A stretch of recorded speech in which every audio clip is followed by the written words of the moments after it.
Dina adalah sosok istri yang sederhana namun anggun. Sejak menikah dengan Raka 8 tahun lalu, ia mendedikasikan hidupnya untuk keluarga.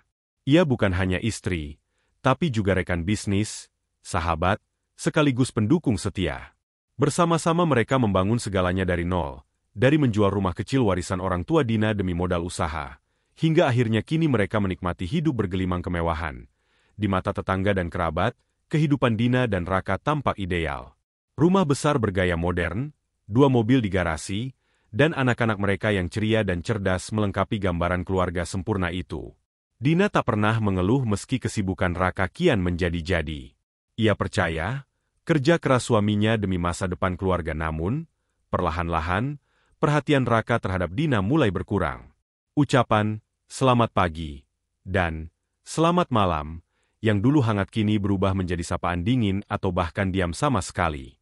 Makan malam bersama, yang dulu rutin mereka lakukan, berganti dengan alasan rapat mendadak atau lembur di luar kota. Malam-malam Dina sering terjaga sendiri di ranjang yang semakin terasa kosong. Ia memandang layar ponselnya, berharap ada pesan dari Raka yang sekadar bertanya, "Sudah makan?" atau "Jaga diri baik-baik," seperti dulu. Tapi layar itu tetap gelap. Ada kalanya Dina berdiri di balkon kamar, menatap langit malam, bertanya-tanya dalam hati, apakah aku sudah berubah? Apakah aku kurang menarik? Apakah semua perjuangan kami dulu tak berarti lagi? Namun setiap kali pikiran-pikiran itu menghantuinya, ia mengusirnya dengan rasa percaya dan cinta. Ia percaya pada Raka. Ia percaya pada janji yang dulu mereka ikrarkan, bersama dalam suka maupun duka, hingga suatu hari, saat sedang menyiapkan makan malam untuk keluarga kecilnya, telepon dari sahabat lamanya, "Sari, masuk." Suara Sari terdengar berat dan ragu-ragu. "Din, maaf. Aku harus kasih tahu ini. Aku barusan lihat Raka di Mall Central City. Dia gandengan sama cewek lain. Aku gak mau ikut campur.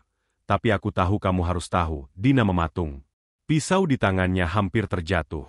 Ada rasa panas yang menjalar dari dadanya ke seluruh tubuh. Tapi dengan tangan gemetar, ia hanya menjawab, "Terima kasih, Sar. Aku tahu harus apa." Malam itu, Dina tidak menangis. Ia menggenggam perasaannya kuat-kuat, mengenakan kerudung dan mengambil kunci mobil. Ada satu hal yang harus ia lihat dengan matanya sendiri. Mall Central City malam itu ramai dengan kerlip lampu dan suara riuh pengunjung. Dina melangkah cepat, hampir berlari, menyusuri koridor panjang. Dadanya berdebar kencang, seolah jantungnya ingin meloncat keluar. Dalam genggamannya, ponsel terus bergetar oleh pesan dari Sari, memberitahu posisi Raka. Di depan sebuah kafe bergaya modern, matanya akhirnya menangkap sosok yang sudah sangat dikenalnya. Raka, suaminya, pria yang bersumpah setia di altar bertahun-tahun lalu, tengah duduk santai bersama seorang perempuan muda yang tertawa genit sambil memegang lengannya. Tubuh Dina membeku sejenak. Ia merasa seperti disambar petir. Namun entah dari mana datangnya kekuatan itu, Dina melangkah maju. "Raka," suaranya tenang, meski hatinya hancur. Raka terkejut. Matanya melebar, namun dengan cepat ia menyamarkannya dengan senyuman sinis. Perempuan muda di sampingnya, yang bernama Citra, malah tersenyum melecehkan, lalu melirik Dina dari atas ke bawah, seolah menilai harga bajunya. "Ini istri kamu." Citra berkata dengan suara keras, sengaja menarik perhatian beberapa pengunjung lain. Dina mengangguk tanpa kata. Citra tertawa kecil, membalikkan rambut panjangnya dengan angkuh. "Astaga, pantes aja Mas Raka cari pelarian." "Maaf ya, Bu, kayaknya umur tuh gak bisa bohong." Beberapa orang mulai berbisik-bisik, melirik ke arah mereka.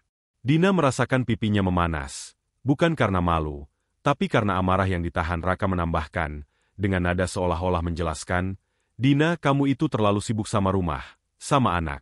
Aku butuh seseorang yang lebih mengerti aku." Kalimat itu menancap seperti belati di hati Dina. Namun ia tetap berdiri tegak. Ia tidak akan menangis di depan orang-orang ini.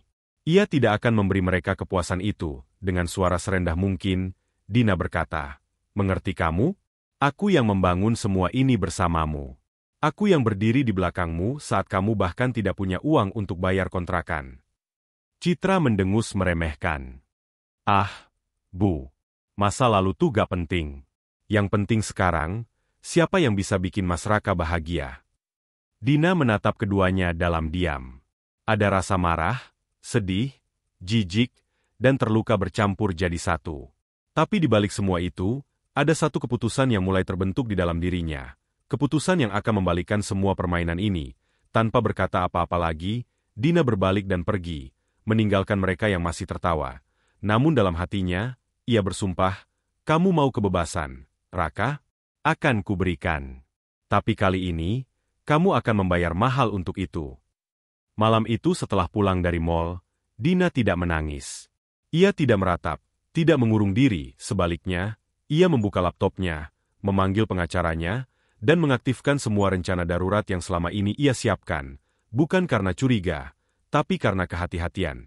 Selama bertahun-tahun, Raka mempercayakan seluruh legalitas bisnis mereka atas nama Dina, demi menghindari pajak progresif dan mempercepat izin usaha.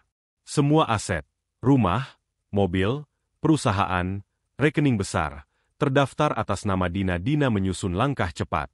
Malam itu juga, ia membekukan seluruh rekening bersama. Ia mencabut akses Raka dari seluruh akun perusahaan.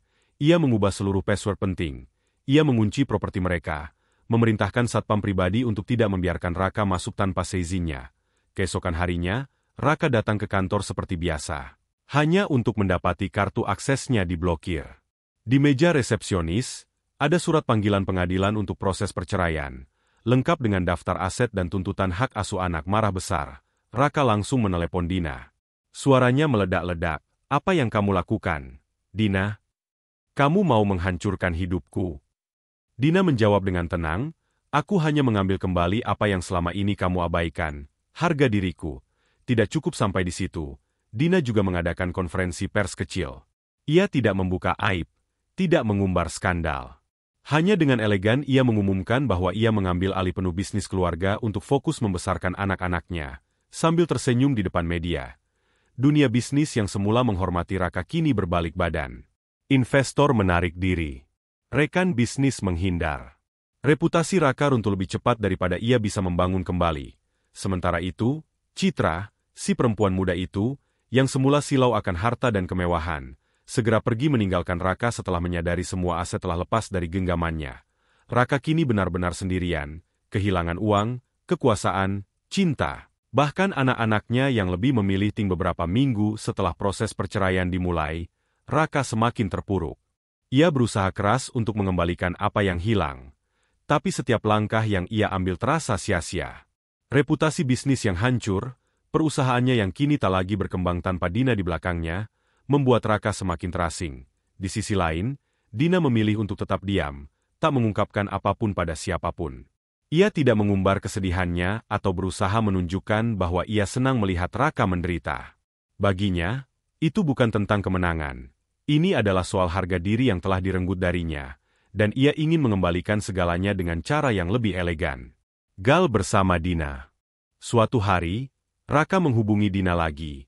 Kali ini dengan suara yang lemah dan penuh keputusasaan. "Din, aku butuh bantuan.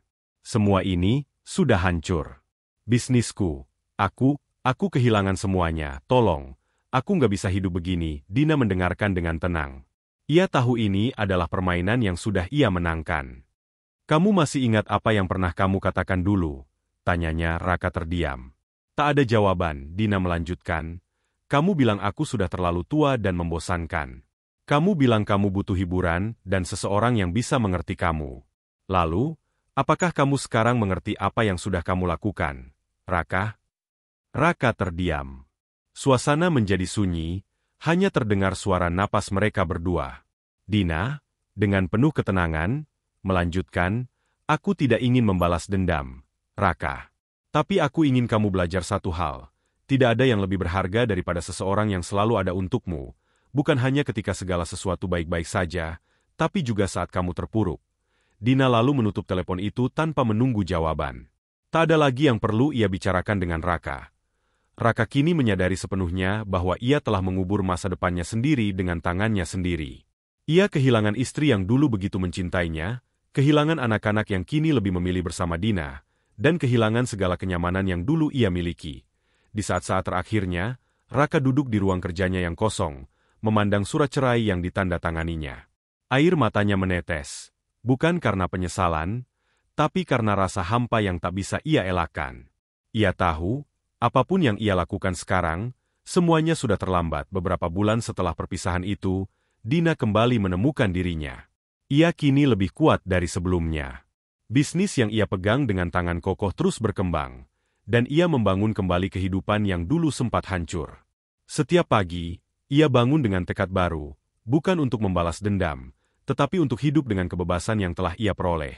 Dina menikmati waktunya bersama anak-anak, membesarkan mereka dengan penuh kasih sayang dan perhatian. Mereka tumbuh menjadi pribadi yang mandiri dan cerdas, sama seperti ibu mereka. Di sela-sela kesibukan, Dina juga mulai membuka peluang bisnis baru, investasi di sektor yang dulu ia pandang sepele, pendidikan dan pelatihan untuk perempuan. Suatu sore, ketika ia duduk di balkon rumah barunya yang sederhana namun penuh kedamaian, Dina memandang langit yang cerah, merasakan angin yang sejuk menyentuh wajahnya. Ia tersenyum, melepaskan segala kepedihan yang dulu menghantui hatinya. Ia sadar, hidup tidak selalu berjalan mulus. Namun dengan keyakinan dan kekuatan diri, ia mampu melewati badai. Sementara itu, Raka, pria yang pernah menganggap dirinya tak tergantikan, kini hanya bisa menatap kehidupan yang telah lepas darinya. Ia terjebak dalam bayang-bayang kesalahannya.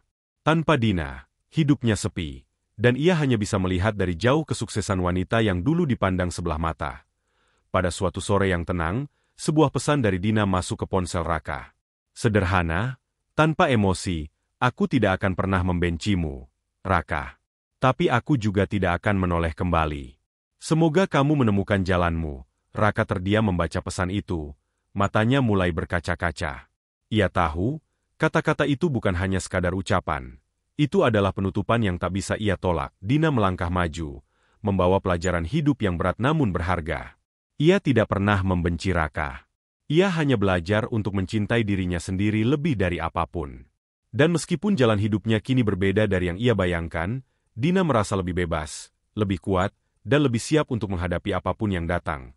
Kutipan terakhir dari Dina, kehidupan ini bukan tentang siapa yang meninggalkan kita, tetapi tentang bagaimana kita bangkit setelah mereka pergi.